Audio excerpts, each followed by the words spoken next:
First of all good morning to all of you. तो हम lecture को continue करते हैं। Third lecture unit first irrigation engineering. तो यूनिट फर्स्ट हमारी इंट्रोडक्शन थी, उसमें हम थर्ड लेक्चर को देखते हैं। तो हम जो लास्ट क्लासेस में जो हमने पढ़ा वो पढ़ा था हमने इंपॉर्टेंट डेफिनेशंस के बारे में। तो उसमें एक दो टॉपिक हम पढ़ चुके थे कि क्रॉप के बारे में हमने एक डायग्राम देखा था, लाइन डायग्राम। उसमें हमने काफी सारी डेफिनेशंस को देखा था, बेस पीरियड क्या होता है, क्रॉप पीरियड क्या होता है। ऐसे हम नेक्स्ट आते हैं, वो टॉपिक हमारा फील्ड कैपेसिटी कि फील्ड कैपेसिटी क्या है। ठीक, तो फील्ड कैपेसिटी के बारे में देखते हैं क्या होती है फील्ड कैपेसिटी। मैं इसको समझाता हूं आपको। मान लीजिए हमारे पास कोई एक इमेजिन कीजिए आप,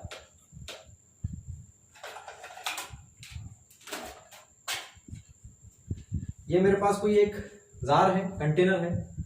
इसमें मान लीजिए चारों तरफ हमने इसमें पूरे ऊपर से मिट्टी भर दी। ठीक है, तो इसमें सॉइल भरने के बाद में मैंने इसके चारों तरफ छेद कर दिए, ऐसे यहाँ पर छेद कर दिए, यहाँ कर दिए, यहाँ कर दिए, चारों तरफ छेद कर दिए और नीचे भी छेद कर दिए।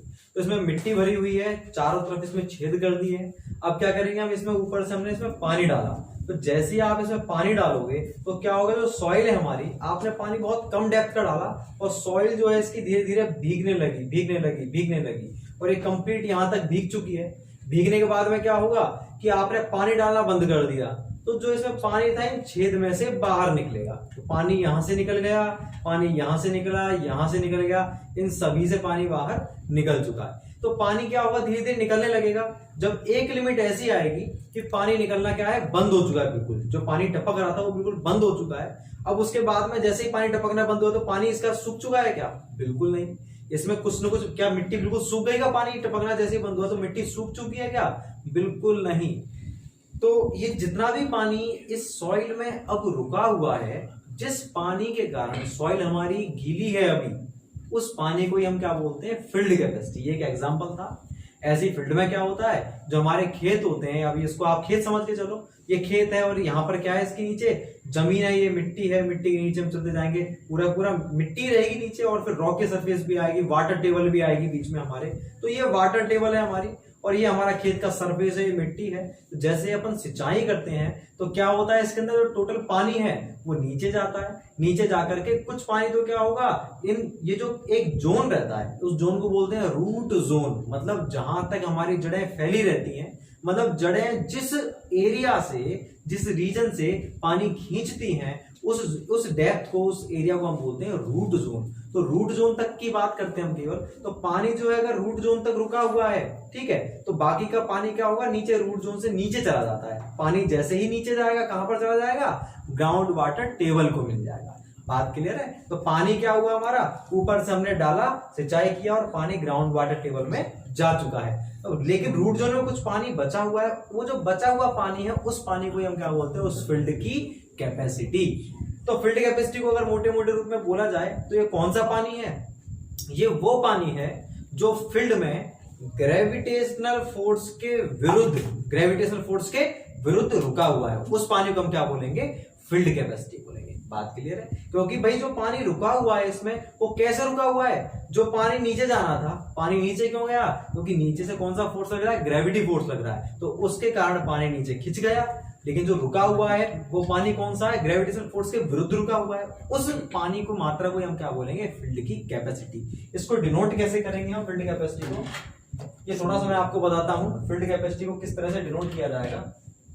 हम बोलेंगे भाई किसी भी फील्ड की फील्ड कैपेसिटी कितनी है, एफसी है उसकी 30%। इसका मतलब क्या है समझेंगे कि अगर मैंने 100 मीटर क्यूब पानी ऊपर से डाला किसी भी फील्ड में, तो 100 मीटर क्यूब में से क्या हुआ, 30 मीटर क्यूब पानी तो उस रूट जोन में या उस फील्ड के अंदर रुक गया। बाकी का 70 मीटर क्यूब पानी नीचे जा चुका है ग्राउंड वाटर टेबल में। जो 70 मीटर क्यूब पानी गया है वो किसके कारण गया है, ग्रेविटेशनल फोर्स के कारण गया है। और जो 30 मीटर क्यूब पानी रुका हुआ है वो किसके विरुद्ध रुका हुआ है, ग्रेविटेशनल फोर्स के विरुद्ध। ये मैं बताऊंगा कि पानी क्यों रुक गया, 30 मीटर क्यूब पानी क्यों नीचे नहीं गया, वो अभी हम डिस्कस करते हैं। तो अगर मैं परसेंटेज में डिनोट करूं कि टोटल अप्लाइड वाटर का कितना परसेंट उस फील्ड में रिटेन हुआ, रुका, तो कितना होगा, 30 मीटर क्यूब पानी और टोटल कितना था 100, तो कितना हो गया परसेंटेज में 30%। तो उसको हम बोलेंगे फील्ड कैपेसिटी। तो फील्ड कैपेसिटी क्लियर है क्या होती है, इसको हम कैसे डिनोट करते हैं, परसेंटेज का मतलब क्या है, ये होती है किसी भी फील्ड की फील्ड कैपेसिटी। अब बात आती है कि जो अपना जो फील्ड था उसमें पानी रुका कैसे, किस कारण से रुका, इस चीज को देखते हैं हम।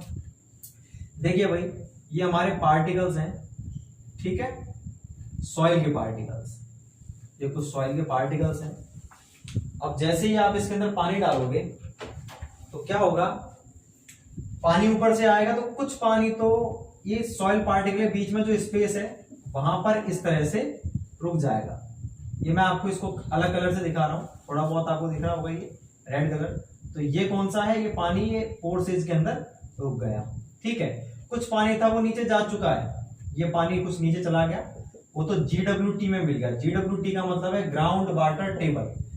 और कुछ पानी जो था हमारा इन पोर्सेज में अटक चुका है, बीच में रुक चुका है। और कुछ पानी क्या होगा, ये सॉइल है, इसके सरफेस पर इस तरह से अढेर हो जाएगा। अढेर का मतलब चिपक जाएगा, ठीक है, इस तरह से चिपक जाएगा कुछ पानी। तो मैंने आपको सारी चीजें बता दी, जो मैं आपको एग्जांपल बता रहा हूं उस एग्जांपल को आप समझेंगे कि टोटल हमने जो पानी ऊपर से डाला था वो कितना डाला था, 100 मीटर क्यूब, ठीक, 100 मीटर क्यूब डाला था पानी। उस 100 मीटर क्यूब पानी में से 70 मीटर क्यूब पानी नीचे जा चुका है, ठीक। तो बाकी बचा कितना, यहां पर बचा है 30 मीटर क्यूब पानी, ठीक है। अब इस 30 मीटर क्यूब पानी में से 10 मीटर क्यूब पानी तो इसके सरफेस पर चिपक चुका है, 10 मीटर क्यूब पानी इसके सरफेस पर चिपक चुका है, और बाकी 20 मीटर क्यूब पानी यहां पर जो है इसमें, 20 मीटर क्यूब पानी इसमें, ठीक, 20 मीटर क्यूब पानी कहां पे, इस पोर्सेज के अंदर रुक चुका है। 20 मीटर क्यूब पानी इस पोर्सेज के अंदर रुक चुका है, बात क्लियर है। तो 20 मीटर क्यूब पानी यहां पर रुक गया है, 10 मीटर क्यूब पानी इन सरफेस पर चिपक चुका है। तो ये जो 30 मीटर क्यूब पानी है इसके बारे में हम बात करेंगे, यही इसकी फील्ड कैपेसिटी है। यहां पर चिपकेगा क्यों, जो पानी चिपका है उसे बोलेंगे अडेजन के कारण। जो पार्टिकल है सॉइल के उन पर भी चार्ज होगा, प्लस माइनस कोई सा भी, और जो हमारा वाटर है उस पर भी क्या आयंस है, H+OH-। तो केमिकल बॉन्ड के कारण पानी जो है इस पार्टिकल पर चिपक जाएगा, बात क्लियर है। मान लीजिए 30 में से ये 10 मीटर क्यूब पानी ऐसा था जो इन पार्टिकल्स पर चिपक गया, और बाकी का इन पोर्सेज में कितना मीटर क्यूब पानी है, इन पोर्सेज में है 20 मीटर क्यूब पानी, बात क्लियर है। पोर्सेज के बीच में जो रुका हुआ है वो 20 मीटर क्यूब है, सरफेस पर चिपका हुआ है 10 मीटर क्यूब है। तो हमारे फील्ड में कितना रुका हुआ है, 20 + 10 = 30 मीटर क्यूब, और हमने अप्लाई कितना किया था, 100 मीटर क्यूब। नीचे जा चुका है 70, इसका तो कोई मतलब ही नहीं, इसको तो हमको देखना ही नहीं है 70 मीटर क्यूब, वो तो काम का ही नहीं हमारे। अब देखिए आप बात, जो पौधे लगे हुए हैं यहाँ पे इस तरह से ग्राउंड सरफेस पर जो पौधे लगे हुए हैं इनकी जड़ें नीचे तक जाएंगी, तो जो जड़ होती है वहां पर रहते हैं स्टोमेटा, कुछ पोर्सेस रहते हैं, रंध्र रहते हैं। उन रंध्र की वजह से कैपिलरी एक्शन के कारण, कैपिलरी एक्शन आप जानते हो, बहुत छोटे छोटे, एक छोटी सी ट्यूब 3 mm से कम साइज की ट्यूब रहती है, उस ट्यूब में पानी का चढ़ना, पानी या किसी भी लिक्विड का चढ़ना है उतरना है, कैपिलरी एक्शन कहलाता है। हमारा राइस बॉल कुछ भी हो सकता है। तो यहां पर क्या होता है, जो हमारे सॉइल के पार्टिकल हमारे बहुत बारीक बारीक पोर्सेज रहते थे, तो इस तरह से पोर्सेज है, कुछ ऐसे, कैसी भी शेप हो सकती है, ऐसे पोर्सेज है सॉइल पार्टिकल में।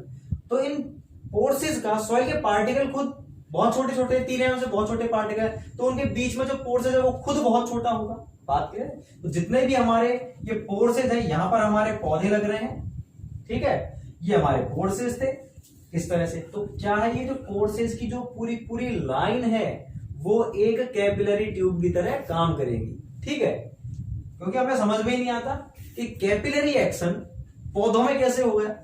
कैपिलरिटी का तो मतलब क्या है कि कैपिलरी ट्यूब में किसी भी लिक्विड का राइज या फॉल कैपिलरिटी कहलाता है। तो ट्यूब तो नीचे है नहीं, पेड़ों के नीचे, तो कहां से आई वो ट्यूब, किस तरह से, कैपिलरी एक्शन कैसे होगा नीचे कैपिलरी एक्शन इस तरह से होता है, सॉइल के जो पार्टिकल्स हैं बहुत छोटे होते हैं, उनके जो वॉइड्स हैं उनसे भी छोटे होंगे, तो उनका साइज 3 mm से डेफिनेटली क्या होगा, कम होगा। तो एक तो यहां पर था हमारा वॉइड, दूसरा वॉइड यहां पर है, तीसरा यहां पर, चौथा यहां पर, कैसी भी शेप हो, चाहे इस तरह से लाइन बन गई, चाहे ऐसे लाइन बन गई, कैसी भी, तो सारी की सारी जो लाइन बन रही है उनको कैपिलरी ट्यूब कह सकते हैं हम, क्योंकि क्या है, में एयर है बीच में और कुछ है ही नहीं, और साइज 3 mm से कम है।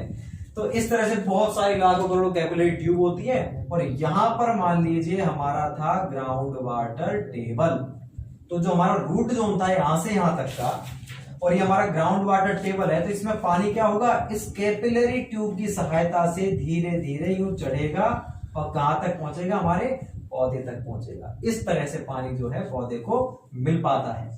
बात क्लियर है? इस तरह से पौधे को पानी मिल पाता है। अब बात आती है कि पौधा कौन सा पानी मिलता है पौधे को। मैंने आपको बताया था कि 2 प्रकार के पानी रुके हुए हैं यहाँ पे फील्ड में हमारे। एक तो ये है जो पोर्सेज में है, और एक जो है क्या है, इसके सरफेस पर अडेयर हुआ पड़ा। अडेयर का मतलब चिपका हुआ है, due to force of adhesion. Adhesion 2 different particles के बीच कौन सा फोर्स होता है, एट्रैक्टिव फोर्स होता है 2 डिफरेंट पार्टिकल के बीच। ठीक है, जैसे फेविकॉल को हम एडहेसिव बोलते हैं क्योंकि वो 2 डिफरेंट पार्टिकल्स को ज्वाइन करता है। अब बात करते हैं कि जो हमारा पौधा है किस पानी को खींचेगा, वो इस पानी को खींचेगा। अगर इस एग्जांपल की बात करें तो किसको, 20 मीटर क्यूब को, जो हमारे वॉइड्स के अंदर है। क्योंकि मैंने आपको बताया कैपिलरी एक्शन कैसे होगा, इन वॉइड्स के थ्रू। तो जो वॉइड्स में जो पानी था वो ऑटोमेटिकली कैपिलरी ट्यूब की तरह काम कर रहा है, और पानी धीरे धीरे ऊपर चढ़ जाएगा, पौधे को पानी मिल जाएगा। तो जितने भी वॉइड में अवेलेबल वाटर था उसको वो यूज कर सकता है हमारा पौधा। और इस एग्जाम्पल के अंदर 20 मीटर क्यूब को 30 मीटर क्यूब में से 20 मीटर क्यूब को पौधा इजीली ले सकता है, मतलब 20 मीटर क्यूब को ग्रहण कर सकता है पौधा। लेकिन अब अगर हम बात करते हैं कि ये जो बाकी का जो 10 मीटर क्यूब पानी बचा हुआ है सॉलिड सरफेस पर, क्या इसको पौधा खींच सकता है, तो बिल्कुल नहीं खींच सकता। क्यों नहीं खींच सकता, क्योंकि ये जो पानी है ये किसके कारण बंधा हुआ है, पार्टिकल से, एडहेसिव फोर्स के कारण। और ये केमिकल बॉन्ड होता है जिसको तोड़ना बहुत ज्यादा मुश्किल होता है। और पौधे के पास जो कैपिलरी फोर्स है उसकी वैल्यू इस एडहेसिव फोर्स से क्या होती है, कम होती है। तो इस पानी को खींच ही नहीं पाता है। पानी अवेलेबल तो होता है लेकिन इसको वो खींच नहीं पाता है। जब वो उसको खींच नहीं पाएगा तो उसके काम का ही नहीं है वो पानी। बात क्लियर है क्या नहीं? तो हमारे फील्ड में 30 मीटर क्यूब पानी था, लेकिन पौधों के लिए काम का पानी केवल कितना था, 20 मीटर क्यूब। 10 मीटर क्यूब काम का क्यों नहीं था, 10 मीटर क्यूब काम का इसलिए नहीं था क्योंकि उसको पौधा खींच ही नहीं सकता। चाहे वो पानी यहां पर क्यों ना हो बिल्कुल सरफेस पे, फिर भी वो उसको नहीं खींच सकता, उसका यूज ही नहीं कर सकता पौधा। ठीक है, तो जो 20 मीटर क्यूब पानी था उसको हम बोलते हैं अवेलेबल वाटर, और इसका दूसरा नाम क्या है, कैपिलरी वाटर। अवेलेबल वाटर या कैपिलरी वाटर। अब आपको समझ में आ रहा होगा कि इसको अवेलेबल वाटर क्यों कहते हैं और कैपिलरी वाटर क्यों कहते हैं। कैपिलरी वाटर इसलिए कहते हैं क्योंकि ये कैपिलरी एक्शन के द्वारा पौधे इसका यूज करते हैं। और अवेलेबल वाटर क्यों कहते हैं, देखो आप, क्योंकि इस पानी को, ये पानी पौधे के लिए अवेलेबल है, पौधा इसको यूज कर सकता है। तो इस एग्जाम्पल के अंदर अवेलेबल वाटर है, कैपिलरी वाटर कौन सा है हमारा, 20 मीटर क्यूब। बात क्लियर है? अब जो बाकी का बचा हुआ पानी है कौन सा, जो इसके सरफेस पर चिपका हुआ है 10 मीटर क्यूब पानी, वो कौन सा है, नॉन अवेलेबल वाटर और हाइग्रोस्कोपिक वाटर। बात क्लियर है? तो बाकी का 10 मीटर क्यूब पानी कौन सा हमारा, नॉन अवेलेबल वाटर। तो ये चीजें आपको क्लियर हो गई किस तरह से पानी को वो खींचता है।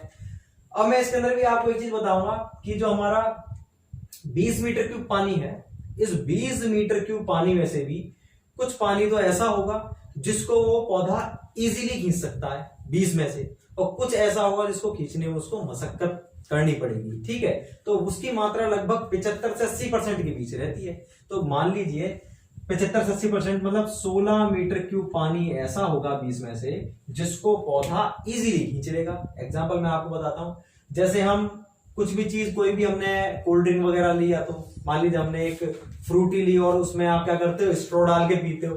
तो आप स्ट्रॉ डाल पीने पर क्या होता है, स्टार्ट में आप उसको इजीली एक्सट्रैक्ट कर पा रहे हो कंप्लीट पानी को।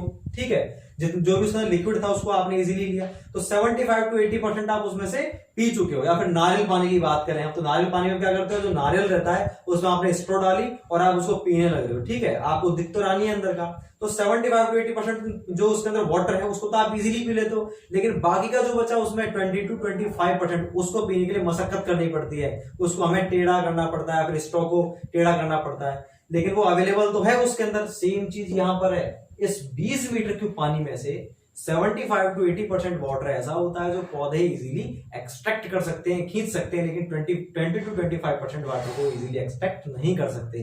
तो जितने पानी को वो इजीली खींच पाते हैं उसे बोलते हैं हम रीडिली अवेलेबल वाटर या रीडिली अवेलेबल मॉइस्चर। रीडिली का मतलब ही होता है इजीली, दोनों एक ही चीज है।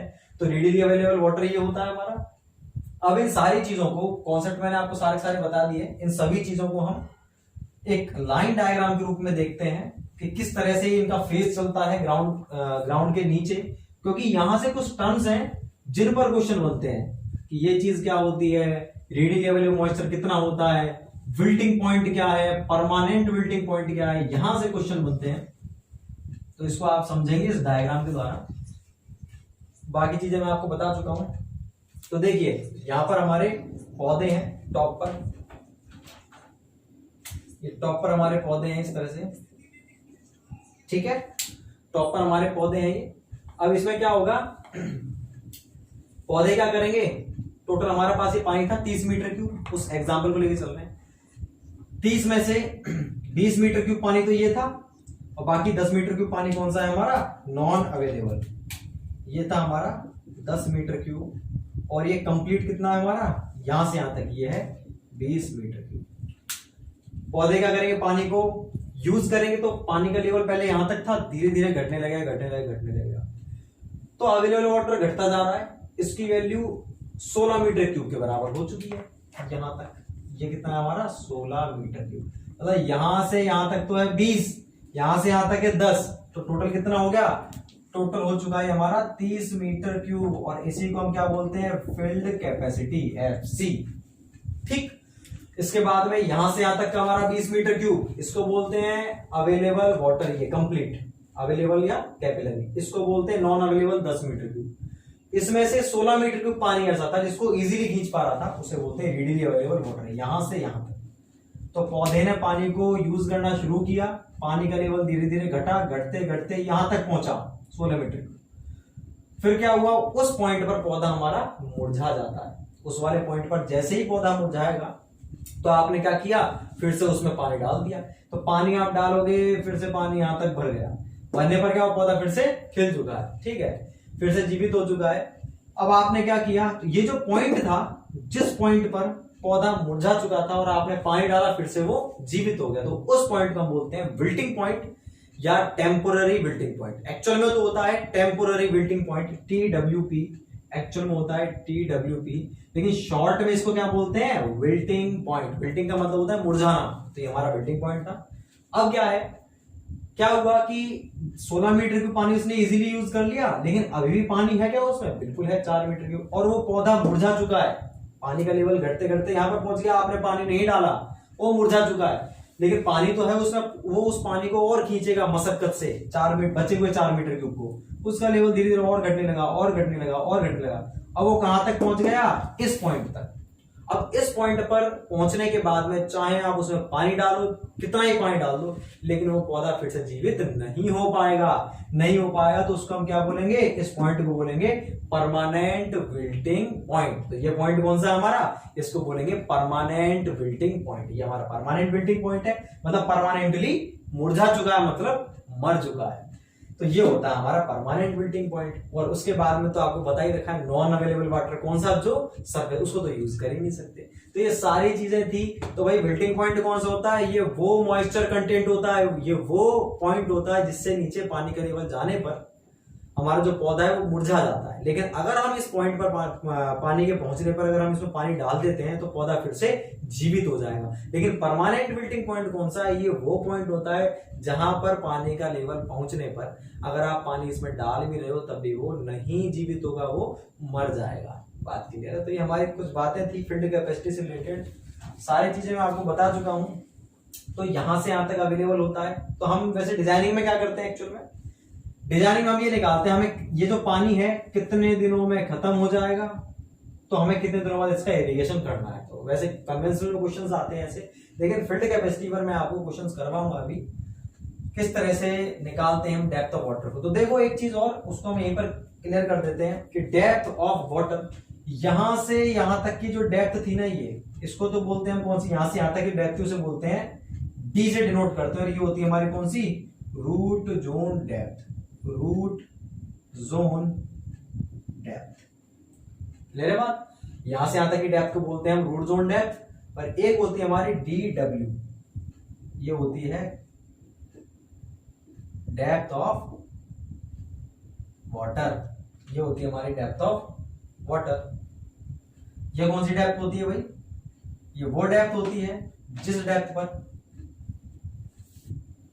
अब मुझे देखो यहां से यहां तक की जो रूट जोन डेप्थ थी डी, उसकी वैल्यू मान लीजिए 2 मीटर थी, यहां से यहां तक 2 मीटर थी। लेकिन 2 मीटर की सॉइल को भिगोने के लिए अगर मैं बाहर से पानी डाल रहा हूं ऐसे, तो क्या मुझे पूरा 2 मीटर पानी डालना पड़ेगा?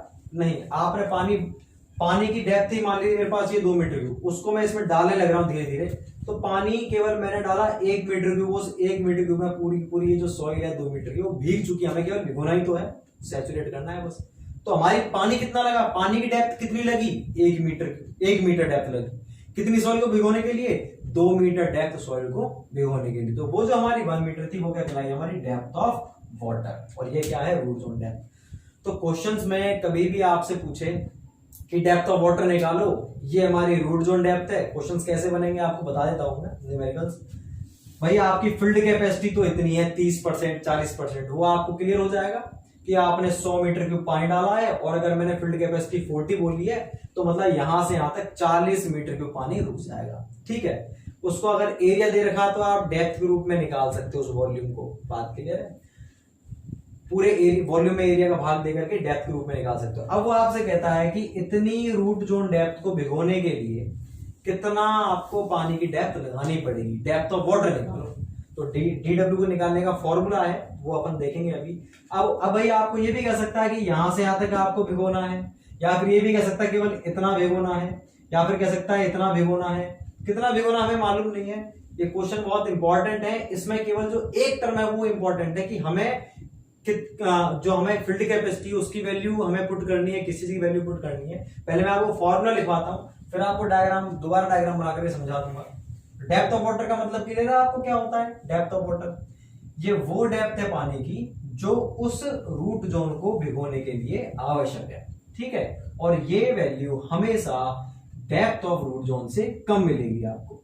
ठीक है, क्योंकि भाई अगर एक गिलास में अगर मैं मिट्टी भर दूं, मान लीजिए एक गिलास की डेप्थ अपनी 10 सेंटीमीटर है और उसमें पूरे में आपने मिट्टी भर दी, सॉइल भर दी, तो क्या आपको उस पूरी सॉइल को भिगोने के लिए 10 सेंटीमीटर एक गिलास पानी डालना पड़ेगा पूरी में? भाई एक गिलास तो पानी डलेगा ही नहीं उसके अंदर। मान लीजिए मेरे पास ये एक गिलास है, ये गिलास है मेरे पास, और इसमें मैंने पूरे में सॉइल भर दी, और एक दूसरा गिलास सेम ऐसा है। तो अब इस गिलास में मेरे को सॉइल को भिगोना है, तो ये गिलास ही मेरे पास पूरा पानी से भरा हुआ है, ये पूरा सॉइल से भरा हुआ है। तो आप इस पानी को इसमें डालोगे, क्या पूरा पानी इसमें चला जाएगा? बिल्कुल नहीं जाएगा। कितना गया? मान लीजिए आधा गिलास पानी इसके अंदर गया और पूरी सॉइल भीग चुकी है आधे गिलास पानी से। इसकी डेप्थ थी 10 सेंटीमीटर, तो 10 सेंटीमीटर तो डेप्थ है हमारी डेप्थ ऑफ रूट जोन, और जो 5 सेंटीमीटर किसकी डेप्थ है? हमारी डेप्थ ऑफ वाटर। तो DW will always be less than depth of root zone. बात क्लियर है? तो क्वेश्चन के अंदर अगर आपको कभी भी चेक करना हो खुद को एग्जाम हॉल के अंदर कि मेरा सही आंसर गलत है, तो आप ऐसे चेक कर सकते हैं कि जो मेरी डेप्थ ऑफ वाटर निकल के आई वो हमेशा डेप्थ ऑफ रूट जोन से कम आएगी। अब कैसे ज्ञात करेंगे डेप्थ ऑफ वाटर, वो देखते हैं अपन। इन क्वेश्चंस को बहुत ज्यादा टिपिकल माना जाता है, लेकिन ये बिल्कुल इजीएस्ट क्वेश्चंस है। अपन देखते हैं इसे। तो डेप्थ ऑफ वाटर निकालने का फॉर्मूला जो हमें बताया गया वो क्या है? Gamma D dot D dot F upon में गामा डेप्थ। अब देखिए ये एक्चुअल में हार्ड है नहीं, लेकिन इसको हार्ड बना दिया है किस वजह से? केवल इसकी वजह से। स्टैंडर्ड किताब में भी इसकी जो वैल्यू है कुछ अलग दे रखी है, जिससे गफलत उत्पन्न होती है। देखो आप इसमें क्या है, डीडब्ल्यू का मतलब आपको मालूम है क्या होता है? साइड टर्म्स को देखें। डीडब्ल्यू क्या हमारी डेप्थ ऑफ वाटर, जो हमें कैलकुलेट करनी है। ठीक है। गामा डी क्या है? Dry unit weight of water, dry unit weight of soil. पानी का तो होता ही नहीं है। Dry unit weight of soil. Gamma W आपको मालूम है, unit weight of water. Unit weight of water कितना होता है? ये इसकी वैल्यू कांस्टेंट है 9.81 kilo newton per metre cube. अपन इसको 10 मान के चलेंगे हमेशा एग्जाम हॉल में, क्योंकि हमें कोई एग्जैक्ट तो पूछेगा नहीं आंसर, वो पॉइंट के अंदर कैलसी वाला होगा नहीं। 10 मान के चलना हमेशा। तो आपको डी का मतलब क्या है? डी हमारी डेप्थ ऑफ, अभी बताया था मैंने आपको, डेप्थ ऑफ रूट जोन। सारी चीजें क्लियर हैं, गामा डी आपको दे के रखेगा, dry unit weight of soil वो तो अपन निकाल नहीं सकते कहीं से, वो आपको दे के रखेगा 16 किलोमीटर पर मीटर, 17 18 जो भी है। गामा डब्ल्यू अपन को पता ही है, आपको ये दे के रखेगा, ये पता है। जो भी फील्ड की बात करेगा डी दे के रखेगा आपको, बिल्कुल सही है। पूछ क्या रहा है डी डब्ल्यू, तो अननोन क्या बचा, एफ ही तो बचा। तो कई सारी किताब के अंदर एफ का मतलब डायरेक्टली क्या लिखा हुआ है, फील्ड कैपेसिटी, एकदम गलत है ये।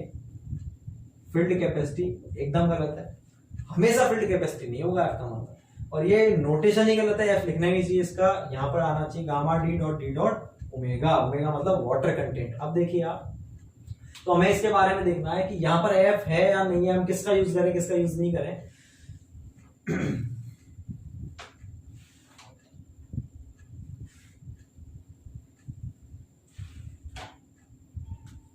एफ का मतलब मैं तो इसे लिखूंगा water content to be maintain. ये वो वाटर कंटेंट जो आपको मेंटेन, जो आपको बनाए रखना है, उस वाटर कंटेंट को अपन एफ से डिनोट करेंगे। यहां पर तो मैं आपको ये बोलूंगा, मैं फील्ड कैपेसिटी नहीं बोलूंगा। अब इसे देखेंगे आप, क्या है इसका रियल मीन। मान लीजिए इस फील्ड की फील्ड कैपेसिटी दे रखी है आपको 40%। आपको तो क्लियर है ये बात, 40% का मतलब क्या है कि अगर मैं 100 मीटर क्यूब पानी डालूंगा तो इस फील्ड के अंदर 40 मीटर क्यूब बचेगा, बाकी का 60 मीटर क्यूब पानी नीचे चला जाएगा जमीन में। तो मुझे इस फील्ड कैपेसिटी का मतलब क्लियर है ऑलरेडी। अब बात आती है कि इस फील्ड के अंदर मैंने आपको बताया, एक तो रहता है हमारा कौन सा, विल्टिंग पॉइंट, और एक होता है टेम्पोररी विल्टिंग पॉइंट, और ये हमारा कौन सा, अवेलेबल, ये कंप्लीट कौन सा है, अवेलेबल वाटर, ठीक। और यहां से यहां तक का जो पानी है केवल ये कौन सा हमारा, रीडिली अवेलेबल वाटर। अब अगर हम बात करते हैं, आपको क्वेश्चन में 4-5 चीज दे के रखेगा, वो बोलेगा फील्ड कैपेसिटी इतने परसेंटेज है, ठीक है, अवेलेबल वाटर इतने परसेंटेज है, विल्टिंग पॉइंट इतने परसेंटेज है, temporary permanent wilting point P है, ये टी नहीं है सॉरी, ये है permanent wilting point. Permanent wilting point इतने परसेंट है भाई, ये सारी चीजें हैं तो वाटर कंटेंट ही, और वाटर कंटेंट को हम कैसे डिनोट करेंगे, परसेंटेज में। तो वाटर विल्टिंग पॉइंट हमारा कितना है, 8% है, परमानेंट विल्टिंग पॉइंट 10% है। इस तरह से कुछ भी देगा आपको 3-4 टर्म दे के रखेगा परसेंटेज के अंदर ही, आप वहीं पर कंफ्यूज जाओगे कि मैं फील्ड कैपेसिटी को पुट करूं एफ में या फिर इसको पुट करूं, अगर वो पता ही नहीं है। आपको इतना सा ध्यान रखना है बस, सिंपल सी बात है। एफ का मतलब जो मैंने लिखा है water content to be maintain, कि आपको कितना पानी बनाए रखना है, बस जो भी पानी आपको बना के रखना है वो वैल्यू यहाँ पे पुट करनी है। अब आपको कुछ भी चीज नहीं पढ़नी किसी भी बुक की, बस आपको क्वेश्चन जैसे ये बताया मैंने आपको, इसके आधार पर आप 1000 क्वेश्चन कर लेना, आंसर आपका बिल्कुल सही आएगा। और देखना कैसे है आपको, देखो पानी आप जब इसमें भरोगे तो भरेगा कैसे, इस तरह से लेवल चढ़ेगा, और घटेगा कैसे, इस तरह से। क्योंकि हमें यही नहीं मालूम रहता कि 40 में से 8% घटेगा, या ये मान लीजिए 8% फॉर एग्जांपल, ये 10% है, कितना घटे, कितना परसेंट घटेगा, कितना नहीं घटेगा, या फिर हम 40 ही लें इसके अंदर। मैं क्वेश्चन करवाऊंगा अभी आपको। तो क्या हुआ, आपको क्वेश्चन दे दिया कि फील्ड कैपेसिटी 40% है, विल्टिंग पॉइंट 8% है, परमानेंट विल्टिंग पॉइंट 10% है, और उस फील्ड के अंदर आपको फील्ड कैपेसिटी मेंटेन करने के लिए कितने पानी की डेप्थ की आवश्यकता होगी, ये कैलकुलेट करो। क्वेश्चन समझ में आया आपको? उसने क्या बोला, कोई फील्ड है उसकी आपको गामा डी देके रखेगा, unit dry unit weight of soil देके रखेगा आपको, और आपको डेप्थ ऑफ रूट जोन भी दे दी, 2 मीटर दे दी मान लीजिए फॉर एग्जांपल। और आपको उसने क्या क्या बोल दिया कि भाई उस फील्ड की फील्ड कैपेसिटी 40% है, विल्टिंग पॉइंट 8% है, परमानेंट विल्टिंग पॉइंट 10% है। अब आप ये बताइए कि उस फील्ड में फील्ड कैपेसिटी मेंटेन करने के लिए, फील्ड कैपेसिटी बनाए रखने के लिए कितने पानी की डेप्थ की आवश्यकता होगी, ये क्वेश्चन है। तो इस वाले क्वेश्चन में अपन क्या करेंगे, उसने साफ साफ बोल दिया आपको क्या बना के रखना, मतलब पूरा पानी यहां तक मेंटेन करवाना है। क्योंकि उसने क्या बोला है, फील्ड कैपेसिटी मेंटेन करने के लिए। तो फील्ड कैपेसिटी तो कैसे मेंटेन होगी, पानी यहां से अपन अगर इसमें पानी डालना शुरू करेंगे, पानी का लेवल यहीं से चढ़ेगा, ऐसे धीरे धीरे कहां तक चढ़ेगा, यहां से चढ़ना शुरू करेगा। पानी डाल तो ऊपर से रहे हैं लेकिन लेवल तो यहीं से चढ़ेगा पानी, इस तरह से, तो आप पूरी पूरी फील्ड कैपेसिटी यहां से यहां तक की आएगी, मतलब 40% का यूज करेंगे हम। नेक्स्ट क्वेश्चन, तो ये सिंपल क्वेश्चन था, तो इसमें तो कोई दिक्कत ही नहीं आई। तो जिन्होंने रट रखा था वो भी इसके अंदर कामयाब है, जिन्होंने नहीं रट रखा था वो भी कामयाब है कि एफ का मतलब फील्ड कैपेसिटी होता है, 40 से 40 फुट किया, आंसर बिल्कुल सटीक बैठ गया। लेकिन अगर क्वेश्चन बनता है कि भाई किसी भी कोई अपना फील्ड है जिसकी रूट जोन डेप्थ 2 मीटर है, गामा डी की वैल्यू 16 किलोमीटर पर मीटर क्यूब दे रखी है मान लीजिए, और फील्ड कैपेसिटी 40% है, बिल्टिंग पॉइंट 8% है, परमानेंट बिल्टिंग पॉइंट कितना है 10%। अब वो कह रहा है कि इसके अंदर available moisture holding capacity, available moisture holding capacity का मतलब क्या है कि केवल कितना पानी उसको मेंटेन करवाना है, इतना करवाना है, इतना इतना पानी उसको मेंटेन करवाना है। अवेलेबल मॉइस्चर को होल्डिंग कैपेसिटी मतलब क्या है, केवल इतना पानी मेंटेन करवाना है कि जैसे ही पानी यहां तक पहुंचेगा, ये लेवल घटता घटता, तो आपको फिर से इरिगेशन करना है। तो इतने पानी को बनाए रखने के लिए आप कितने पानी की डेप्थ लगेगी, कैसे निकालेंगे इसको अपन, भाई देखो यहां से यहां तक कितना है, ये 40%, तो और यहां से यहां तक कितना है, ये 8% आएगा।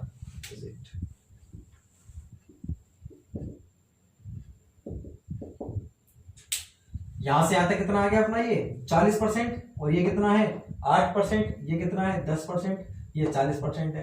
तो ये वाली जगह कैसे निकालोगे आप भाई, इसमें से, इस पूरे में से मैं अगर ये घटा दूं तो यही तो आएगी वैल्यू, तो मुझे ये वैल्यू निकालनी, तो 40 में से क्या घटाऊंगा, 8 घटाऊंगा, 40 में से 8 घटाऊंगा तभी तो क्या आएगा, देखिए ये कंप्लीट था मेरा यहां से यहां तक का, ये था 40%, ठीक है, और यहां से यहां तक का जो लेवल था वो था 8%, तो ये कितना आ गया अपना, 40 में से 8 गए तो 32%।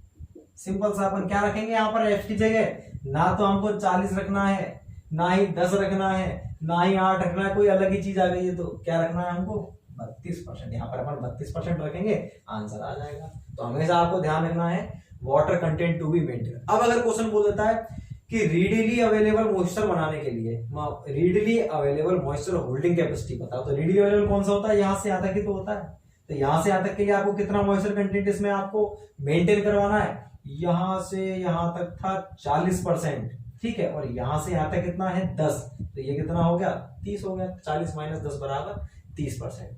तो ये इस तरह से निकालते हैं। और अगर नॉन अवेलेबल वाटर की बात करता है तो केवल 8% लेंगे, यहां पर अपन इस तरह से निकालेंगे। तो आपको कुछ भी दिमाग नहीं लगाना है, दो चीजें चलेंगी, पानी का लेवल हमेशा कैसे बढ़ेगा, पानी डालेंगे तो ऊपर से, लेकिन लेवल तो ऐसे बढ़ेगा नीचे से, तो परसेंटेज कहां से देखेंगे हम, जीरो इसको बेस मानेंगे, ना कि इसको, हम पता ही नहीं रहता, यहां से मान लेते हैं 0 1 2 3 4 5 6 40% कर दिया, बिल्कुल गलत है, 0 यहां से माने। अगर आपने ये 40 कर दिया तो ये आपका गलत निकल के आएगा ऑटोमेटिकली आंसर, जैसा कि मैंने अभी लिख दिया था उल्टा, 8% ऊपर लिख दिया था, 10% नीचे, वो गलत था। तो देखिए इस तरह से निकालेंगे। पहली चीज तो आपको ये क्लियर होनी चाहिए, पानी अगर हम ऊपर से डाल रहे हैं तो लेवल कैसे बढ़ेगा, नीचे से बढ़ेगा, और हमेशा उस वाटर कंटेंट को हम यहाँ पर पुट करेंगे जो वाटर कंटेंट हमें मेंटेन करवाना है। अब चाहे वो फील्ड कैपेसिटी की बात करता है तो फील्ड कैपेसिटी लिख दो, मॉइस्चर होल्डिंग कैपेसिटी की बात करता है अवेलेबल वाले की, तो ये निकालना पड़ेगा, रीडीली अवेलेबल वाले की बताएगा तो वो निकालेंगे। और रीडीली अवेलेबल के बारे में अगर उसने नहीं दे रखा अपन को विल्टिंग पॉइंट के, तो आप क्या करोगे, आपको मालूम है ना भाई अवेलेबल का 75 से 80% होता है रीडीली अवेलेबल, तो सिंपल सी बात है जो भी हमारा आएगा अवेलेबल उसका 75 से 80% निकाल लेंगे, हमारा आंसर निकल जाएगा। इस तरह से निकालते हैं हम फील्ड कैपेसिटी को। तो ये सारे टर्म क्लियर है आपको, एक दो क्वेश्चन कराता हूं जिससे आपको और क्लियर हो पाए किस तरह से फील्ड कैपेसिटी पर क्वेश्चंस बनते हैं। बड़े एग्जाम्स में इरिगेशन इंजीनियरिंग का ये मेहमान क्वेश्चन है, मतलब ये तो आता ही आता है, इस पर न्यूमेरिकल, और इससे इतना डरते हैं कि पता नहीं क्या चीज है ये, केवल एक चीज की वजह से, ये क्योंकि ये पता ही नहीं रहता है, क्योंकि बुक्स में लिखा हुआ है फील्ड कैपेसिटी पुट करी तो आंसर गलत आ जाता है। अब एक क्वेश्चन मैं लिखता हूं आपको,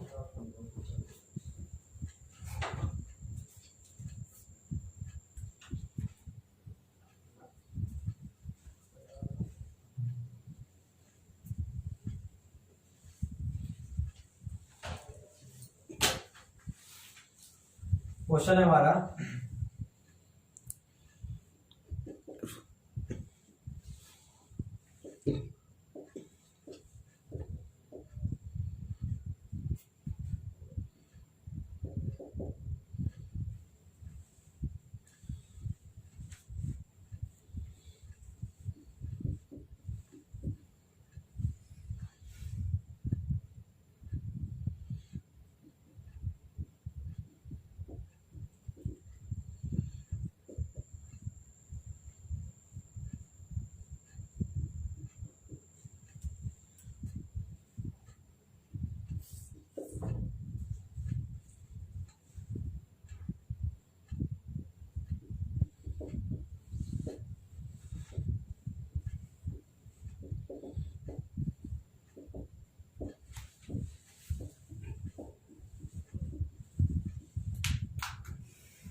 आर 40%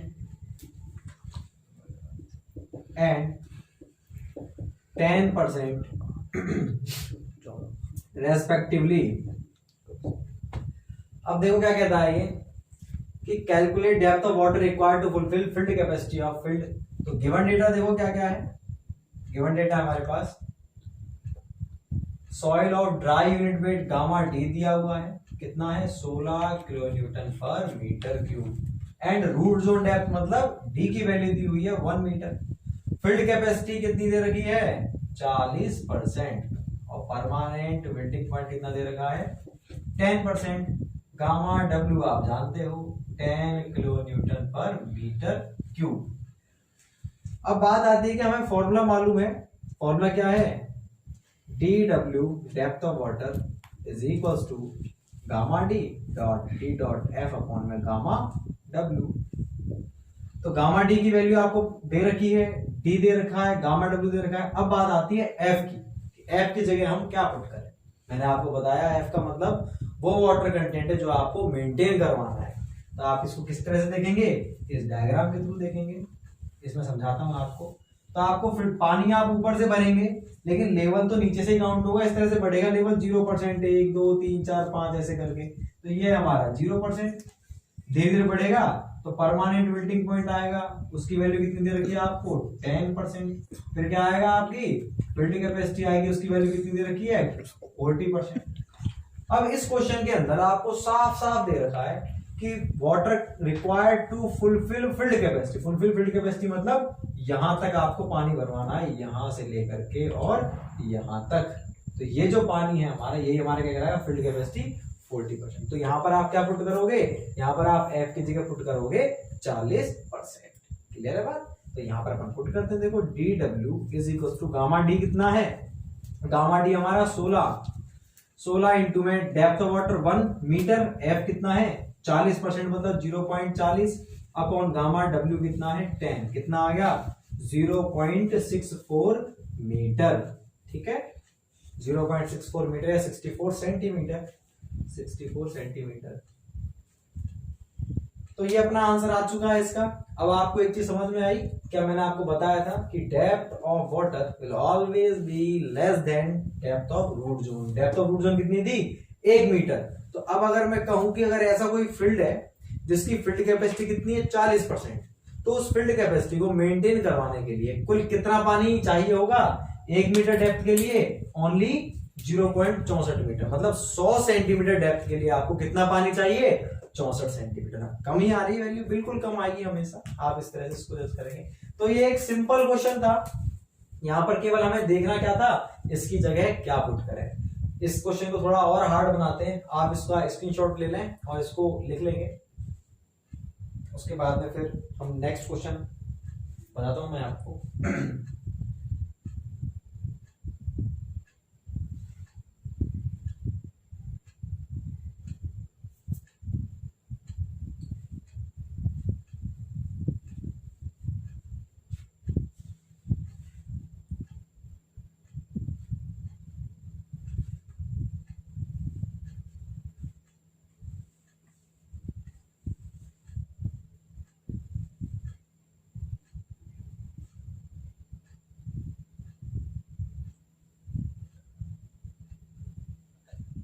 क्वेश्चन है हमारा calculate depth of water required to maintain moisture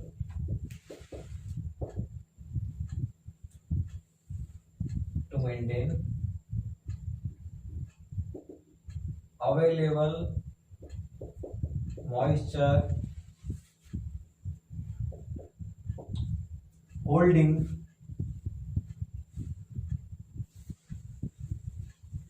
capacity of field having soil of dry। Same question है, बिल्कुल सेम क्वेश्चन। सेम इसलिए दिया है मैंने ताकि आपको एक ही क्वेश्चन से दोनों चीज समझ आ जाए। अब इसमें क्या डिफरेंस आ गया, ये कह रहा है calculate depth of water required to maintain available moisture holding capacity. Available moisture holding capacity कौन सी है कि अवेलेबल मॉइस्चर को कितना वो रोक पा रहा है, कितना होगा अवेलेबल मॉइस्चर। देखो भाई ये हमारा क्या है, जीरो लेवल यहां से स्टार्ट होगा 0%। परमानेंट मेल्टिंग पॉइंट से नीचे का जो हिस्सा है ये कौन सा होगा हमारा, नॉन अवेलेबल वाटर। इससे ऊपर का क्या होता है, ये हमारा अवेलेबल वाटर। तो अवेलेबल वाटर की कितना हो गया, ये हमारा अवेलेबल वाटर यहां से यहां तक का। अब इसको आप कैसे निकालोगे भाई, यहां से यहां तक है 40%, यहां से यहां तक है 10%, तो ये कितना होगा 40 माइनस 10 बराबर 30%। तो आप available moisture is equals to 30%। कैसे आया, क्लियर है भाई। ये अवेलेबल मॉइस्चर होता है, कैसे निकालेंगे, 40 था, 40 में से 10 गए तो कितना बचा 30%। ठीक है, तो अब सेम क्वेश्चन है बाकी, इसमें हम कैसे निकालेंगे, dw बराबर gamma d dot d dot f। तो यहां पर f की जगह कितना पुट करेंगे हम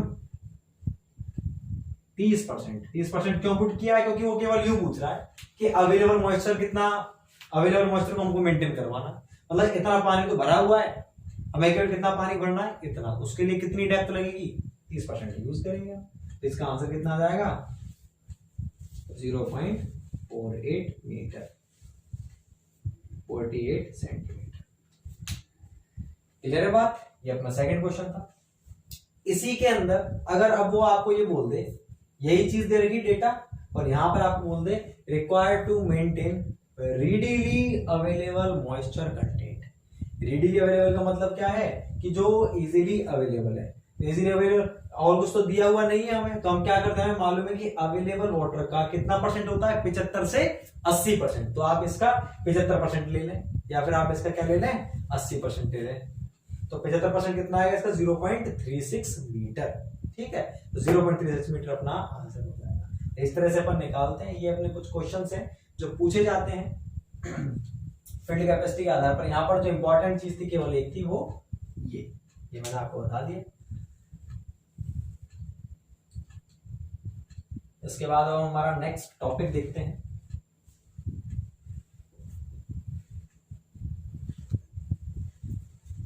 देखो भाई, इस पर आधारित और भी क्वेश्चंस बनते हैं,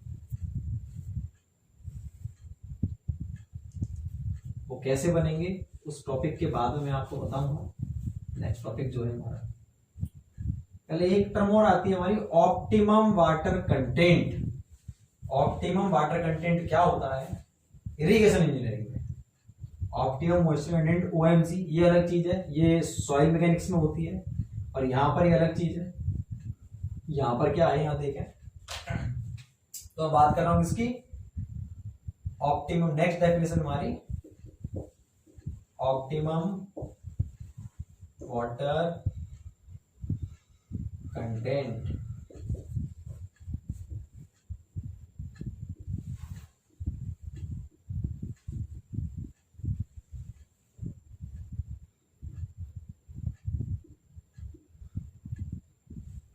इसको अपन ऑप्टिमम वाटर डेप्थ भी बोलते हैं। भाई आपको परसेंटेज पता है, आप उसको डेप्थ में निकाल सकते हो, तो ऑप्टिमम वाटर डेप्थ भी बोलते हैं कई जगह। क्या होता है, इस ग्राफ से भी क्वेश्चन बनता है कि जो हमारा पौधा है उसकी ग्रोथ पर पानी की जो एप्लीकेशन, उसका क्या प्रभाव पड़ता है। कि पानी की मात्रा हम डालते जा रहे हैं, पानी बढ़ाते जा रहे हैं, तो उसकी ग्रोथ बढ़ती जा रही है, ऐसा हो रहा है। या फिर पानी की मात्रा डालने पर उसकी ग्रोथ घटती जा रही है, ऐसा होता है। या पानी की मात्रा, जैसे जैसे हम पानी की मात्रा बढ़ाते जा रहे हैं, तो उस पौधे की ग्रोथ पहले तो घट रही है, फिर मिनिमम होकर के मैक्सिमम हो गई, या फिर पानी मिलाने पर पहले उसकी बढ़ रही है, फिर धीरे धीरे घट जाएगी। क्या होता है वो हम देखते हैं। भाई क्या होता है एक्चुअल में कि जैसे आप किसी भी पौधे में पानी डालते हो, आपने देखा होगा बचपन में हम लोग क्या करते थे, गमले में हम कोई पौधा उगा देते थे, या घर में कोई पौधा उगा देते थे, तो हमने ताजा पौधा कहीं से उखाड़ करके दूसरी जगह लगाया है, और उसमें हमने पानी डाल दिया। तो पानी डालने के बाद में क्या होता था, एक दिन बाद हम उसमें पानी और ज्यादा भर देते थे, बिल्कुल फुल। तो हमें लगता था कि ज्यादा पानी देने से जल्दी से उग जाएगा, लेकिन वो कई पौधे ऐसे होते थे वो बेचारे मर जाते थे। तो रीजन क्या होता था, वही आपने क्या किया, जिन रंध्र से, जैसे इसमें छोटे छोटे से क्या होते हैं, पोर्सेस होते हैं, तो जिन रंध्र से वो जो पौधा है अपनी ऑस्मोटिक एक्टिविटी पूरी कर रहा था, आपने बहुत ज्यादा पानी भर के उस सबको बिल्कुल क्लॉग कर दिया, चौक कर दिया, बंद कर दिया, तो अपनी एक्टिविटी को कर ही नहीं पा रहा, न्यूट्रिएंट ले ही नहीं पा रहा सॉइल से। तो जब सारे उसके पोर्सेस चौक हो जाएंगे तो उसकी ग्रोथ क्या हो जाएगी, वो पौधा ही मर जाएगा, उसकी ग्रोथ ऑटोमेटिकली रिड्यूस हो जाएगी। तो क्या होता है पौधे में, ये नहीं कि पानी हम बहुत ज्यादा भर दें, क्या होता है पौधे में लिमिटेड पानी डलता है। आपने स्टार्ट में पानी बहुत कम भी बेकार है और बहुत ज्यादा भी बेकार है, तो आपने पानी डाला कम तो उसकी ग्रोथ होगी कम। आप थोड़ा सा और ज्यादा पानी डालोगे, ऐसे आप पानी की मात्रा बढ़ाते जाओगे, क्या होगा उसकी ग्रोथ बढ़ती जाएगी। ग्राफ में देखेंगे ये ग्रोथ है, ये डेप्थ ऑफ वाटर है, डेप्थ ऑफ वाटर आप ऐसे बढ़ाओगे ग्रोथ ऐसे बढ़ेगी। तो स्टार्ट में क्या हुआ, जैसे जैसे आपने इसकी डेप्थ ऑफ वाटर आप बढ़ा दी, देखो मेरी दोनों चीजें देखना, मार्कर को और इसको, तो आप इसकी ग्रोथ बढ़ाते जा रहे हो, तो इसकी ग्रोथ पानी की मात्रा बढ़ाते जा रहे हो, इसकी ग्रोथ बढ़ती जा रही है। पानी की मात्रा क्या हो गई, एक पॉइंट पर ऐसा हुआ कि इसकी जो ग्रोथ थी वो मैक्सिमम हो गई। जो हमारा पौधा था उसकी ग्रोथ इस वाटर कंटेंट पर या इस डेप्थ ऑफ वाटर पर इसकी ग्रोथ मैक्सिमम हो गई। उससे ज्यादा पानी आपने डाला तो क्या हो गई, वो धीरे धीरे से उसकी ग्रोथ कम होने लगी और वो मुरझा गया, परमानेंटली बिल्ड हो चुका है। तो ये जो वाटर डेप्थ थी या बोला जाए जो वाटर कंटेंट था जिस पर पौधे की ग्रोथ क्या थी, मैक्सिमम थी, इस वाटर कंटेंट को हम क्या बोलते हैं, ऑप्टिमम वाटर कंटेंट या ऑप्टिमम वाटर डेप्थ। तो ऑप्टिमम वाटर डेप्थ कौन सी डेप्थ होती है, ये वो डेप्थ होती है पानी की जिस डेप्थ पर पौधे का विकास क्या होता है, अधिकतम होता है, बात क्लियर, उसकी ग्रोथ मैक्सिमम होती है। तो पहले बढ़ती है फिर घटती है, ये ग्राफ है। तो दो क्वेश्चन बनते हैं, क्या होती है ऑप्टिमम वाटर कंटेंट, वो आप बता देंगे, और दूसरा क्या है कि डेप्थ और ग्रोथ का रिलेशनशिप क्या होती है, बढ़ता है डेप्थ के साथ साथ ग्रोथ, घटती है या बढ़ करके घटती है या घट करके बढ़ती है। तो आपने देख लिया ये। इसके बाद जो हमारा नेक्स्ट टॉपिक है, जो नेक्स्ट डेफिनेशन है इंपॉर्टेंट, वो है हमारी कंजम्पटिव यूज ऑफ वाटर, जिसके बारे में हम पहले भी नाम पढ़ चुके थे और मैंने कहा था आपको, इसको मैं आपको आगे बताऊंगा। वो है कंजम्पटिव यूज ऑफ वाटर, इसको हम CU से करते हैं डिनोट। क्या होता है कंजम्पटिव यूज ऑफ वाटर, या इसका दूसरा नाम भी है, शॉर्ट में इसको बोलते हैं हम इवेपोट्रांसपिरेशन। ओके, देखो क्या होता है एक्चुअल में, किसी भी पौधे को अपनी ग्रोथ के लिए पानी चाहिए होता है, तो पानी आपने अप्लाई किया है, इरिगेट किया है। फॉर एग्जांपल ये हमारी कोई ये क्या है, ये कोई पौधा है बीच में और ये सॉइल है। आपको इस पौधे का विकास करना, इस पौधे को आपको उगाना है, तो आप अगर पानी को आप डालोगे तो ये तो नहीं इस पौधे के बिल्कुल किनारे पे यहाँ पर टॉप पर डाल दोगे उधर। आप अगर इस फील्ड में डाला आपने पानी, फील्ड जो आपको दिख रहा है इस पूरे फील्ड में आपने पानी डाल दिया, तो इस फील्ड में पानी डाल तब जाकर इस पौधे में पानी मिलेगा। तो आपको ग्रोथ इसकी, अगर इसमें पौधा नहीं होता तो आप इसमें फील्ड में पानी डालते क्या, बिल्कुल नहीं डालते, इसमें कोई काम का ही नहीं है। अब ये पौधा लगा, इस पौधे की ग्रोथ की वजह से आपको इस फील्ड में पानी डालना पड़ रहा है। तो आपने मान लीजिए 1 लीटर पानी इसके अंदर डाला, ठीक है, तो 1 लीटर पानी में से कुछ पानी तो इसके सॉइल में चला गया, ठीक है, सॉइल को भिगो रहा है, और कुछ पानी क्या करेगा, कुछ पानी जो नीचे गया है वो अपने रूट्स के थ्रू पूरे प्रोसेस, वो मैंने आपको बताया था लास्ट क्लासेस में, फोटोसिंथेसिस, न्यूट्रिएंट जो उसको चाहिए होते हैं, फोटोसिंथेसिस इफेक्ट होता है, न्यूट्रिएंट कहां से लेता है, सॉइल से। उस प्रोसेस में उसने पानी को यूज किया, पानी को यूज करके ये उस भोजन बनाने के बाद अपनी पत्तियों के थ्रू उस पानी को निकाल देता है। देखे होंगे आपने पत्तियों पर बूंदें लगी रहती हैं वो, तो उस प्रोसेस को हम क्या बोलते हैं कि पूरा भोजन, पानी को उसने इनहेल किया और भोजन बनाया, बनाने के बाद में क्या करेगा, वो पत्तियों से पानी निकल चुका है, तो वो जो है हमारा पानी जो निकला है उस प्रोसेस को हम बोलते हैं ट्रांसपिरेशन। तो उस प्रोसेस को हम क्या बोलते हैं, ट्रांसपिरेशन। ट्रांसपिरेशन को और डिटेल में हाइड्रोलॉजी टॉपिक में पढ़ाऊंगा मैं आपको। तो ट्रांसपिरेशन क्या होता है हमारा, कि इस वाले प्रोसेस में, ट्रांसपिरेशन वाले प्रोसेस में क्या होता है कि पौधा जो है हमारा पूरे पानी को यूज करके एक प्रोसेस के थ्रू अपनी पत्तियों से पानी को बाहर निकालता है, उसे बोलते हैं ट्रांसपिरेशन। तो पौधे ने पानी किस किस चीज के लिए यूज किया, एक तो खुद के ट्रांसपिरेशन के लिए यूज किया, और दूसरा पानी किस में लगा है, जो पौधे के चारों तरफ सॉइल है उसमें लगा है, ठीक है। तो पौधे की ग्रोथ के लिए, लेकिन पानी जो हमने भेजा था वो टोटल तो किसके लिए भेजा था, ग्रोथ के लिए भेजा था, उसके विकास के लिए भेजा था, पानी किस किस में खर्च हुआ, एक तो ट्रांसपिरेशन में खर्च हुआ जो न्यूट्रिएंट के थ्रू प्रोसेस में उसने यूज किया पौधे ने, और दूसरा किस में खर्च हो गया, वो जो आसपास की सॉइल थी ना उसमें चला गया। तो सॉइल में जो पानी जा चुका है वो कहाँ कहाँ गायब हो जाएगा, कुछ दिनों बाद सूख जाएगी सॉइल। कैसे गायब हुआ, वो इवेपोरेशन के थ्रू। तो एक तो ट्रांसपिरेशन और एक evaporation. Evaporation of surrounding soil.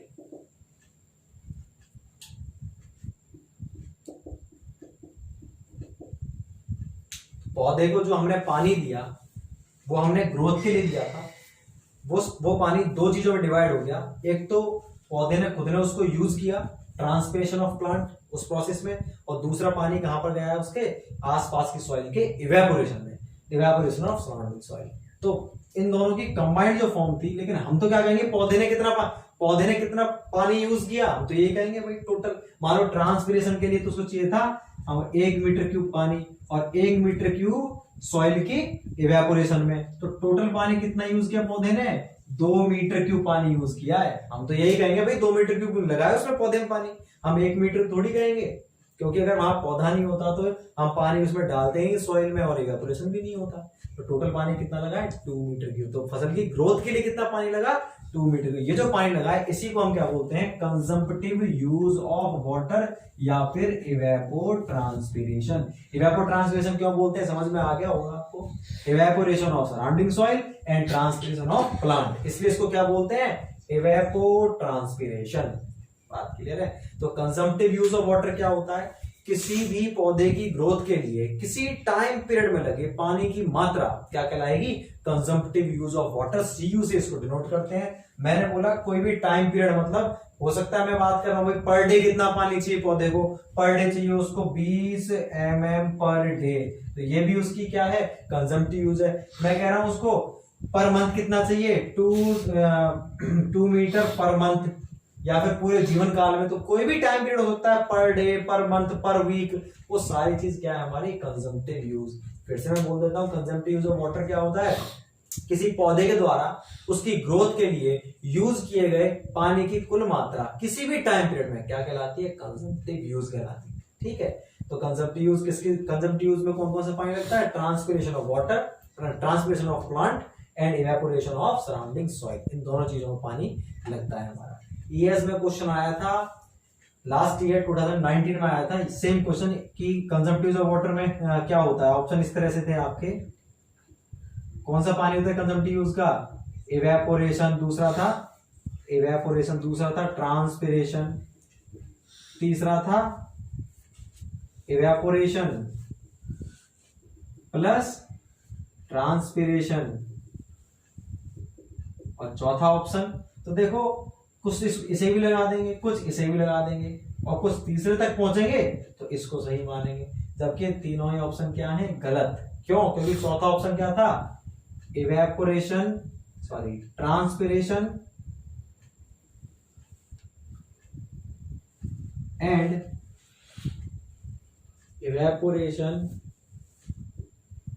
Of surrounding soil. तो ये देखो, ये है इंपॉर्टेंट, इवेपोरेशन किसका हो रहा है, सॉइल का हो रहा है। ये क्वेश्चन आया एज इट इज 2019 ईएस के अंदर। तो अपना ऑप्शन क्या होगा, ये नहीं होगा, जल्दबाजी बिल्कुल नहीं करें, देख लें कि इवेपोरेशन प्लस ट्रांसपिरेशन, तो ट्रांसपिरेशन तो खुद का होगा और इवेपोरेशन पूरी पूरी सॉइल का होगा। तो ये होता है हमारा कंजम्पटिव यूज ऑफ वाटर। अब बात आती है कि इसको हम ज्ञात कैसे करते हैं। केवल देखो इस सब्जेक्ट के अंदर आपको एक तो जो इंस्ट्रूमेंट्स हैं वो और उनके मेथड्स वो इंपॉर्टेंट है, केवल नाम न्यूमेरिकल बिल्कुल नहीं बनेंगे, 1% न्यूमेरिकल नहीं बनेगा, बड़े लेवल पर नहीं बनता ऑब्जेक्टिव में, तो अपने लेवल पर तो बिल्कुल नहीं बनेगा। मैं फॉर्मूला तो लिखवा दूंगा आपको, फॉर्मूला पूछ सकता है और नाम पूछेगा, नाम इंपॉर्टेंट है, ध्यान रखिए। इस इक्वेशन से क्या करते हैं, इस मेथड के द्वारा क्या किया जाता है। तो कंजम्पटिव यूज निकालने के अपने 3 मेथड होते हैं। पहला है ब्लेने क्रिडल equation,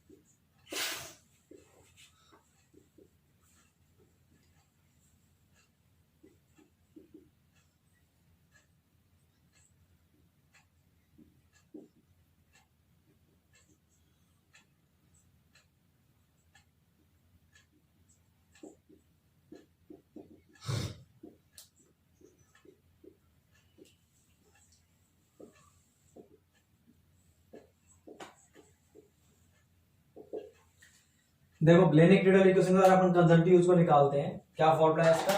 k dot P upon 40 into 1.80 plus में 32। ये इक्वेशन है, केवल इक्वेशन पूछ सकता है, क्वेश्चन नहीं बनेगा क्योंकि टेबलेटेड फॉर्म में बनते हैं कन्वेंशनल में से क्वेश्चन।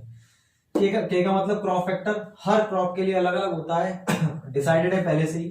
पी का मतलब है monthly percentage of annual day light hours. इसको कैसे देखेंगे हम? क्या कह रहा है? मंथली परसेंटेज, पूरे महीने की परसेंटेज है ऑफ एनुअल डे लाइट और एनुअल डे लाइट, दिन के समय में जो रोशनी है उसकी। भाई कई बार तो पूरे 12 घंटे का दिन रहता है, कई बार रोशनी मतलब सुबह 6 बजे सूर्योदय हुआ और रात शाम को 6 बजे सूर्यास्त, तो 12 घंटे का होता है। कई बार 7 से 5 11 घंटे का। दिन छोटे भी होते हैं, बड़े भी होते हैं। तो जो भी हमारे डे लाइट हो रहे हैं पूरे 1 जनवरी से लेकर के 31 दिसंबर तक हम देखते हैं टोटल डे लाइट और कितने हैं आवर्स के अंदर। फिर हम किसी पर्टिकुलर मंथ के देखते हैं, मान लो ये थे हमारे टोटल डे लाइट और थे 1000 घंटे। पूरे साल में 1000 घंटे ऐसे दिन में हमको रोशनी प्राप्त हुई थी, ठीक है। और अगर हम बात करते हैं जुलाई महीने की, तो जुलाई में मात्र थे ये कितने 100 घंटे पूरे महीने में। तो कितना परसेंटेज हो गया? 100 बटे 1000 गुणा 100 बराबर 10%। तो ये होता है पी का मतलब। के का मतलब मैंने बता दिया, और टी का मतलब क्या है? मीन मंथली टेम्परेचर, पूरे महीने का मीन निकालना है। भाई एक जुलाई को टेम्परेचर था 30 डिग्री, 2 को था 32, फिर था 28, तो पूरे महीने का जोड़ के 30 का भाग 31 का भाग दे देंगे, क्या आ जाएगा? Mean monthly temperature. ये टी होता है। इससे आपको कुछ नहीं, केवल नाम पूछेगा, ये नाम इंपॉर्टेंट है। आपको डायरेक्टली बोलेगा Blaney Criddle equation is used for option A consumptive use, option B evaporation, option C transpiration, option D filtration. तो अपन क्या लगाएंगे उसमें? कंजम्पटिव यूज या फिर इवेपोट्रांसपिरेशन। तो ये क्वेश्चन ऐसे पूछे जाते हैं। एक और है जो इंपॉर्टेंट है, वो है पेनमैन्स इक्वेशन। पेनमैन्स इक्वेशन ये बहुत ज्यादा इंपॉर्टेंट है, केवल नाम इंपॉर्टेंट है। एक क्वेश्चन आपको जरूर मिलेगा इंस्ट्रूमेंट या फिर इक्वेशन के मेथड के नाम पर। पेनमैन्स इक्वेशन द्वारा क्या ज्ञात करते हैं? वही कंजम्पटिव यूज या फिर इवेपोट्रांसपिरेशन। और सी है हमारा Hargreaves class A evaporation pan method. ये केवल मेथड के नाम है जिनके द्वारा हम क्या निकालते हैं? Consumptive use of water, CU निकालते हैं। तो ये हमारे कुछ नाम थे, कुछ मेथड थे कंजम्पटिव यूज से रिलेटेड, जिनको हम ज्ञात करते हैं। इनके नाम इंपॉर्टेंट है भाई। ब्लेनिक रीडल इक्वेशन द्वारा क्या किया जाता है ज्ञात, ये पूछेगा, और पेनमैन्स इक्वेशन। और इन दोनों में भी पेनमैन्स इक्वेशन इंपॉर्टेंट है, क्योंकि काफी जो सीएस या ईएस के जो क्वेश्चंस हैं, इन दोनों क्वेश्चंस को काफी बार पूछा गया है रिपीटेडली, इसलिए इंपॉर्टेंट है। अब मैं एक चीज आपको बता रहा था कि एक क्वेश्चन कैसे बन सकता है, वो थोड़ा सा ज्यादा लेवल का हो जाता है, लेकिन मैं आपको बता रहा हूं कॉन्सेप्ट क्या है। भैया आपको किसी भी क्वेश्चन के अंदर ये बोल देगा कि डेप्थ ऑफ वाटर निकालो, और कंजम्पटिव यूज आपको दे रखी है, उसमें कंजम्पटिव यूज आपको बता रखा है 10 mm या फिर 6.4 mm पर डे। आपको क्या है, वही क्वेश्चन जो मैंने अभी आपको करवाया था सबसे पहले उस क्वेश्चन को आप देख लो दोबारा। उसमें क्या बताया था मैंने कि 1 मीटर तो रूट जोन डेप्थ है, गामा डी कितना है 16 kilo newton per metre cube, और क्या था उसमें, गामा डब्ल्यू था 10 kilo newton per metre cube. Field capacity कितनी थी? फील्ड कैपेसिटी थी 40%, और उसके बाद में परमानेंट विल्टिंग पॉइंट कितना था हमारा 10%। ठीक,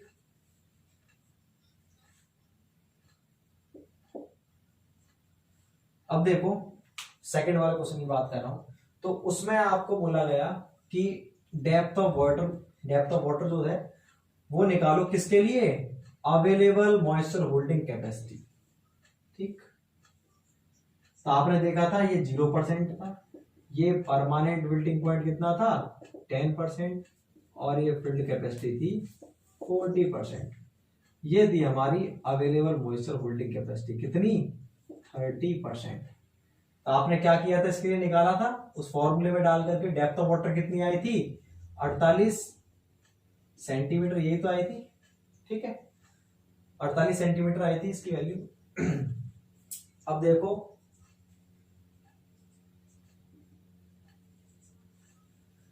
यही क्वेश्चन आपको दे दिया और उस क्वेश्चन में क्या दे रखी है एक चीज कि कंजम्पटिव यूज है उसका 4.8 सेंटीमीटर पर डे।